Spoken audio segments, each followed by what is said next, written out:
The Butterfly Lion by Michael Morpurgo. Chilblains and semolina pudding. Butterflies only live short lives. They flower and flutter just for a few glorious weeks, and then they die. To see them, you have to be in the right place at the right time. And that's how it was when I saw the butterfly lion. I happened to be in just the right place at just the right time. I didn't dream him. I didn't dream any of it. I saw him, blue and shimmering in the sun, one afternoon in June when I was young. A long time ago.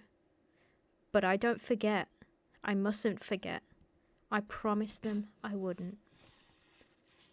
I was 10 and away at boarding school in the deepest Wiltshire. I was far from home and didn't want to be. It was a diet of Latin and stew and rugby and detentions and cross-country runs and chilblains and marks and squeaky beds and semolina pudding.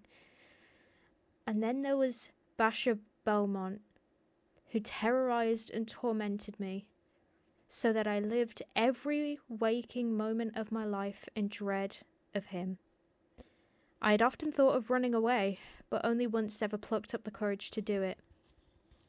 I was homesick after a letter from my mother. Basher Beaumont had cornered me in the bathroom and smeared black shoe polish in my hair. I had done badly in a spelling test, and Mr. Carter had stood me in the corner with a book on my head all through the lesson, his favourite torture. I was more miserable than I had ever been before.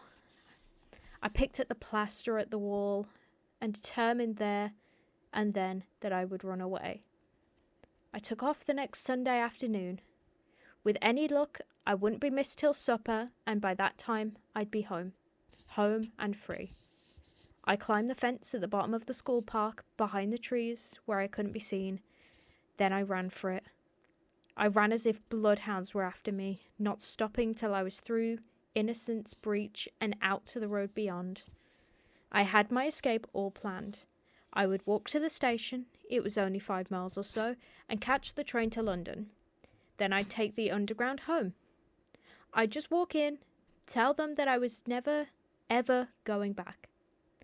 There wasn't much traffic, but all the same, I turned up the collar of my raincoat so that no one could catch a glimpse of my uniform. It was beginning to rain now, those heavy, hard drops that mean there's more of the same on the way. I crossed the road and ran along the wide grass verge under the shelter of the trees. Beyond the grass verge was a high brick wall, much of it covered in ivy. It stretched away into the distance, continuous as far as the eye could see, except for a massive arched gateway at the bend of the road. A great stone lion bestrode the gateway. As I came closer, I could see he was roaring in the rain, his lips curled, his teeth bare. I stopped and stared up at him for a moment. That was when I heard a car slowing down behind me. I did not think twice. I pushed open the iron gate, darted through it, and flattened myself behind the stone pillar. I watched the car until it disappeared round the bend. To be caught would mean a caning, 4 strokes, maybe 6, across the back of the knees. Worse, I would be back at the school, back to detentions, back to Basher Beaumont. To go along the road was dangerous, too dangerous. I would try to cut across the country to the station. It would be longer that way, but far safer.